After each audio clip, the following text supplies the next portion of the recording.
કેમ છો વિદ્યાર્થી મિત્રો?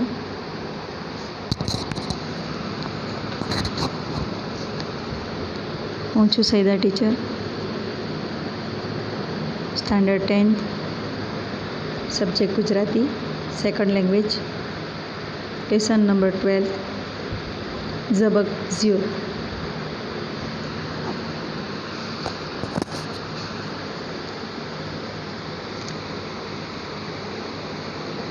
કૃષ્ણલાલ સિગરાણી લેખક છે.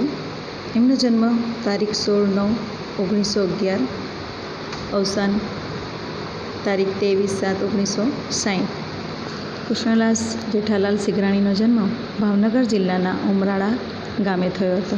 તેમણે દક્ષિણામૂર્તિ ગુજરાત વિદ્યાપીઠ અને શાંતિ નિકેતન જેવી રાષ્ટ્રીય સંસ્થાઓમાં કેળવણી લીધી હતી. કોડિયા અને પુનરપી તેમના કાવ્ય સંગ્રહો, વડલો, મોરના ઈંડા, પિયો કોરી તેમના જાણીતા નાટકો છે. તેમણે કેટલાક બાળ નાટકો પણ આપ્યા છે. ઇન્સાન મિટા દૂંગા સંગ્રહમાં તેમની 8 વાર્તાઓ છે. પત્રકાર ક્ષેત્રે તેમનું મહત્ત્વનું પ્રદાન રહ્યું છે. તેમને રણજીતરામ સુવર્ણચંદ્રક પ્રાપ્ત થયો હતો. ટૂંકમાં પરિચય જોઈ લઈએ કે ભારતના સ્વતંત્ર સંગ્રામ કાળની ઘટના વર્ણવતું આ એક એકાંકી છે. એકાંકી એટલે એક અંકનું નાટક. એ કાળે અનેક કુટુંબોમાં પુત્ર પિતા કે કુટુંબીઓ વચ્ચે આવો સંઘર્ષ થયો હતો. એ કાળે યુવાન પોતાની આહુતિ આપીને પરિવારને સાચી વાત સમજાવે છે. તેનું આ એકાંકીમાં ઉત્તમ રીતે આલેખન થયું છે. પિતા અમલ દેરાસરી અંગ્રેજ સરકારના અધિકારી છે અને અંગ્રેજોનો ખિતાબ મેળવીને રાજી છે, પરંતુ તેમનો પુત્ર દીપક સ્વાતંત્ર્યના રંગે રંગાયેલો છે. અગાસી પર રાષ્ટ્રધ્વજ ચઢાવતા પડી જાય છે અને ઘાયલ થાય છે. સારવાર કારગત નીવડતી નથી, પરંતુ મૃત્યુ સુધી તે તેના ખુમારી અને દેશપ્રેમનું અખંડ રહે છે. પુત્રના મૃત્યુથી દેરાસરીની આંખ ખુલે છે અને તેમનો દેશપ્રેમ જાગૃત થાય છે, જાણે તેમને નવો જન્મ થાય છે. દીપક મૃત્યુ પામીને પણ દેશપ્રેમની જ્યોત પિતામાં જગાવતો જાય છે. પિતા પુત્રના સંઘર્ષ અને દેશપ્રેમને ઉજાગર કરતું આ હૃદયસ્પર્શી એકાંકી છે. તો ચાલો આપણે લેસન જોઈ લઈએ. 17મી મે 1930 અંધારી રાતના 8 ગામ દેવીના રસ્તા ઉપર આવેલા સર અમલ દેરાસરીના બંગલાના 3જા માળનું દીવાનખાનું. કાચના ઝુમ્મરો વચ્ચે વીજળીના દીવાઓ બળે છે. ઉત્તર અને દક્ષિણની દિવાલોમાં બાજુના ઓરડાઓમાં જવાના સામસામા બારણા પડે છે. પૂર્વ તરફ અગાસીમાં જવાની ચાલ છે અને પછી બાગમાં ઉતરવાની સીડી છે. પશ્ચિમનો ઝરૂખો રસ્તા પર પડે છે. સર અમલ દેરાસરીનું દીવાનખાનું છે. અહીં આપણે તેનું વર્ણન કર્યું છે. ઓરડાની લાદી પર કાશ્મીરી ગાલીચો છે. ગાલીચો એટલે કે જાજમ. ખૂણાઓની ગોળીઓ પર ગ્રીક પૂતળા ગોઠવ્યા છે. ભીતને અંડેરીને લાલ મખમલના સોફા મૂક્યા છે. વચ્ચે એક મોટું ટેબલ છે અને એની ઉપર પિત્તળના ફૂલદાનમાં ગલગોટા અને જાસૂદના સહેજ કરમાયેલા ફૂલો ગોઠવ્યા છે.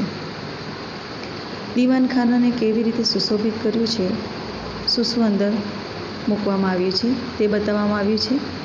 ત્યાં અગાડી જે ફૂલદાન છે તેમાં ગલગોટા અને જાસૂદના ફૂલની ડાળખીઓ એમ ગોઠવી છે અને એમાં પણ એ થોડી કરમાયેલી છે એ બતાવવામાં આવ્યું છે. બગીચામાંથી આવતો પવન ધૂપસળીઓની સૌરભ લઈને પશ્ચિમના ઝરૂખામાંથી મંદ ગતિએ પસાર થઈ જાય છે. બગીચામાંથી આવતો પવન ધૂપસળીઓની સૌરભ લઈને એટલે કે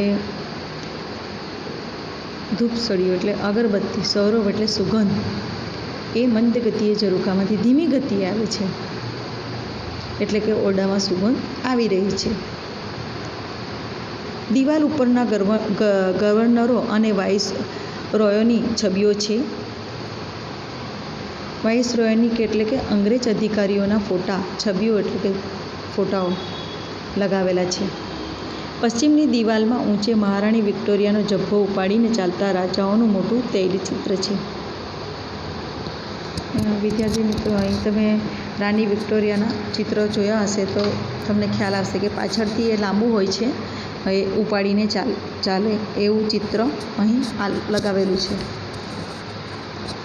એનેથી ઘણી નીચે સોનાની ફ્રેમમાં મઢેલા નાઇટ હોડનો ઇલખા વખત વીજળીના પ્રકાશમાં ચળકે છે. ઇલખા વખત એટલે કે એ એવો નવો શબ્દ છે. અંગ્રેજોના તરફથી મળેલો એક પત્ર એ પ્રકાશમાં ચળકે છે. પશ્ચિમના ઝરૂખા પાસે એક પલંગમાં 8 વર્ષનો દીપક તાવથી ધગધગે છે. એના માથા ઉપર અડધા કપાળને ઢાંકી દેતો સફેદ પાટો બાંધ્યો છે. પાટામાં લોહીના ડાઘ છે. વચલા ઉઘાડા ભાગમાંથી અને કાનની આસપાસથી એના લાંબા સોનેરી વાળની લટો ડોક્યા કરે છે. 8 વર્ષનો છોકરો છે, તેનું નામ દીપક છે અને તેને માથે પાટો બાંધેલો છે કારણ કે તેને માથા પર ઘાવ થયો છે. દીપકની માતા મેના દીપકના ઓશિકા પાસે દીપકના બીડાયેલા પોપચા સામે તાકતી નીચી દ્રષ્ટિએ અને મ્લાન વદને બેઠી છે, ઉદાસ થઈને બેઠી છે. દીપકની 9 વર્ષની બહેન ઉર્મી ઓશિકાની બીજી બાજુ લપાઈને ઊભી છે. દીપકની જે બહેન છે 9 વર્ષની છે, એનું નામ ઉર્મી છે અને એ ઓશિકાની બીજી સાઈડમાં બેસી છે અને ભાઈના મોઢા તરફ એકીટસે જોઈ રહી છે. એકીટસે એક નજરથી ભાઈને જોઈ રહે છે. આસપાસ ખુરશીઓ ઉપર દીપકના પિતા અમર દેરાસરી, ડૉક્ટર, પોલીસ, ઉપરી નંદરાય અને અન્ય લોકો વ્યાકુળ ચિત્તે બેઠા છે. થોડી વારે હસ્તઘડી સામે જોઈ ડૉક્ટર ઊભી થાય છે અને દીપકના ઓશિકા તરફ જાય છે. હસ્તઘડી એટલે કે હાથની ઘડી.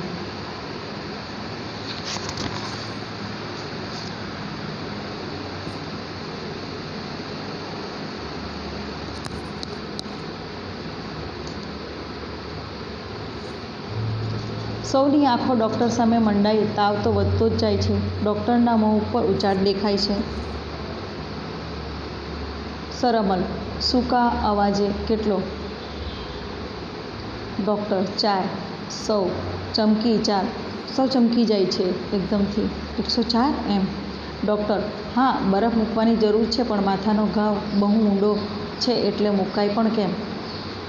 ડૉક્ટરનું કહેવું છે કે હવે માથામાં જ વાગેલું છે એટલે બરફ નહીં મુકાય. ઘા છે તો પાણી, માથામાં પાણી, બરફનું પાણી એ પછી એમાં જતું રહે એટલે બરફ પણ મુકાય એવું નથી. સરમલ નિસાસો મૂકે છે. ડૉક્ટર નીચા નમી દીપકનો હાથ પોતાના હાથમાં લે છે. દીપક હવે તને કેમ લાગે છે? માથું દુખે છે? ડૉક્ટર પૂછે છે દીપકને કે હવે તને કેમ લાગે છે? માથું દુખે છે એમ. મોના દીપકના કાન સુધી નમી, બેટા, ડૉક્ટર કાકા પૂછે છે કે હવે તને કેમ છે? માથું દુખતું મટી ગયું છે? મોના દીપકના કાન પાસે જઈને પાછું પૂછી લે છે કે ડૉક્ટર કાકા આવું કહે છે કે તને કેમ છે? માથું દુખતું મટી ગયું છે? સારું થઈ ગયું છે? દુખતું તો નથી ને એમ. દીપક ધીરે ધીરે આંખો ખોલે છે. બા, માથું તો ખૂબ દુખે છે પણ મને ઠીક છે. ફરી આંખો મીચી દે છે. શ્રણવાળે એટલે પલ પર, થોડીક પળ માટે. ફરી ઉગાડી. બા, ઉર્મીને બોલાવે છે. બા, ઉર્મીને બોલાવને. મોના ઉર્મી તો અહીં જ છે બેટા. દીપક યાદ કરે છે પોતાની બહેનને એટલે કહે છે બા, મમ્મી ઉર્મીને બોલાવ. ઉર્મી તો અહીં જ છે બેટા, તારી પડખે જ ઊભી છે. ઉર્મીનો હાથ પકડી પોતાની તરફ ભાવ ખેંચી ખોળામાં બેસાડી માથું પંપાળવા લાગે છે. તું પડી ગયો ત્યારથી એણે આંસુ સૂકવ્યા જ નથી. ઉર્મી ફરી રડવા લાગે છે અને મેનાની છાતીમાં મોઢું ઢાંકી દે છે. દીપક ઉર્મી, રોવાનું નહીં હો. રાષ્ટ્રધ્વજ ચડાવવા હું અગાશીએ ચડ્યો. બાપુ દેખી જશે એ બીકે ઉતાવળ કરવા ગયો અને પડી ગયો. એમાં તારો વાંક નથી. તારી કોઈ ભૂલ નથી. દીપક એમ કહે છે.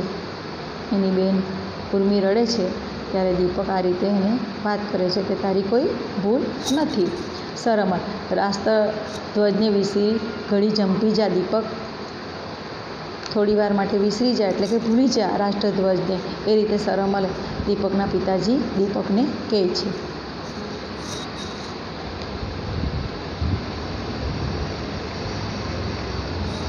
નંદરાય, રાષ્ટ્રધ્વજે તો મુકાણ માંડી છે. હજારોના માથા ફૂટ્યા તોય લોકોને ચડસ ફૂટતો નથી.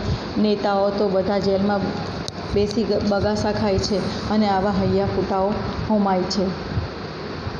દીપક, એવું ના બોલો નંદકાકા. તમે બોલો છો ત્યારે મને એમ થાય છે કે જાણે મારા માથાનો પાટો છૂટી ગયો અને સવારની જેમ દળદળ લોહી દળવા માંડ્યું.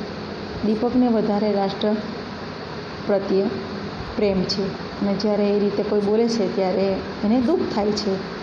સહેજ ફરી પણ બા હું પડી ગયો ત્યારે રડ્યો નહોતો નહીં કે સવારની જેમ દળદળ લોહી દળવા માંડ્યું? પણ બા હું પડી ગયો ત્યારે રડ્યો નહોતો નહીં? મારાથી રડાય જ કેમ? હું તો રાષ્ટ્રધ્વજ ચડાવતા પડ્યો. સરમલ, દીપક, હવે રાષ્ટ્રધ્વજની વાત છોડે કે નહીં? તેમ પાપ કર્યું અને પ્રભુએ તને સજા પણ કરી. તું કેમ કાંઈ સમજતો નથી? સરમલ પાછું આ જ વાત કરે છે દીપકને. દીપક, રાષ્ટ્રધ્વજને હું કેમ ભૂલું બાપુ? આંખો બંધ કરું છું ત્યારે પણ જાણે આકાશ તરફ સફેદ, લીલા અને કેસરી પટ્ટામાં વહેંચાઈ જાય છે અને અંદર તારલાઓના રેટીઓ પૂરાય છે. આંખો ઉઘાડું છું તોય દિવાલે એ જ 3 રંગો દેખાય છે. દીપક પોતાના રાષ્ટ્રપ્રેમની રીતે પોતાના પિતાજીને કહે છે કે હું કેવી રીતે ભૂલી શકું છું રાષ્ટ્રધ્વજને? જ્યારે પણ હું આંખો બંધ કરું છું ત્યારે મને આ 3 રંગો દેખાય છે, સફેદ, લીલો અને કેસરી. સરમલ કડકાઈથી. દીપક જરાક ખુશીથી કહે છે. દીપક એમ કરજોડથી બોલે છે. ડૉક્ટર સાહેબ, આપ અત્યારે સાંભળી જાઓ. આપ ધારો છો તેથી કેસ વધારે ગંભીર છે. ડૉક્ટર કહે છે એના પપ્પાને, દીપકના પપ્પાને, કે અત્યારે આપ થોડું સાચવી લો. જેવી કંઈ બોલે છે તે સાંભળવું છે, કેમ કે તમે જેવું વિચારો છો એવું કંઈ નથી. કેસ સિરિયસ છે. આપની વાતોથી દીપક વધારે ઉશ્કેરાશે. અત્યારે તો પ્રભુ પર, ઈશ્વર પર છોડી દો.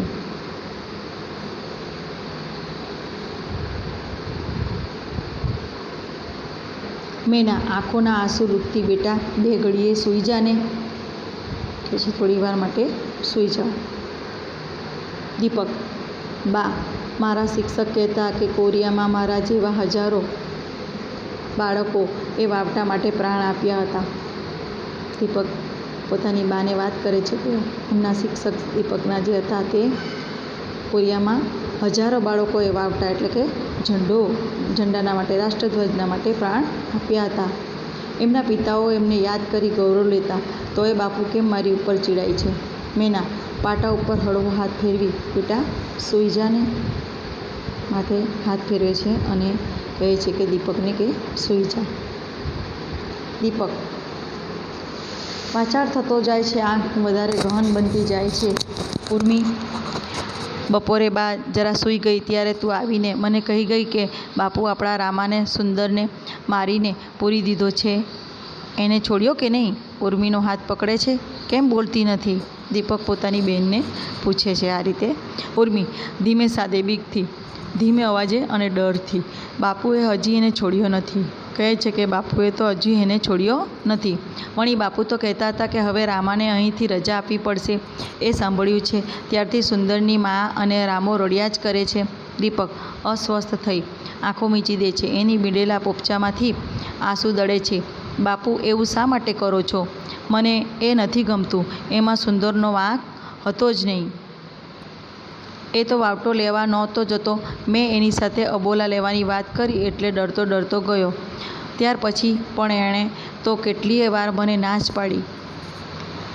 વાવટો એટલે કે રાષ્ટ્રધ્વજ અને અબોલા લેવાની વાત કરી એટલે કે ન બોલવાની વાત કરી એટલે ડરતો જાય છે અને પછી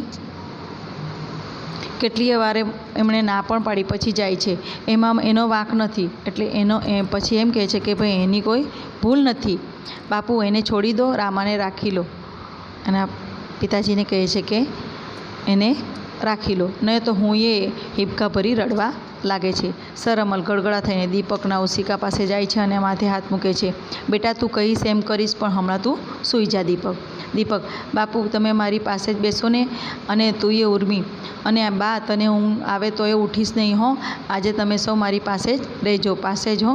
દીપક કહે છે બધાને કે આજે જાણે મારી પાસે જ તમે નજીક જ અહીં બેસજો. મેના અમે સૌ અહીં જ છીએ બેટા, તું નિરાંતે સૂઈ જા. દીપક બા મને ઊંઘ આવતી નથી. જરાક મટકું મારું છું ત્યાં સપનું આવે છે કે બાપુ આવટો ઉતારી લેવા આવ્યા અને ઝબકીને જાગું છું. પછી બાપુને અહીં જ ભાળી શાંત થાઉં છું. ઉર્મી જા તો જોઈ આવને બાવટો બરાબર છે કે નહીં. પોતાની બેનને જ કહે છે પાછો કે રાષ્ટ્રધ્વજ બરાબર છે કે નહીં, ત્યાં જોઈ આવ છે કે નહીં, એમ એ રીતે જોઈ આવ. આપણે પાર્ટ 2 પછીથી જોઈશું. પાર્ટ 1માં ના સમજ પડી હોય તો તમે પ્રશ્ન પૂછી શકો છો.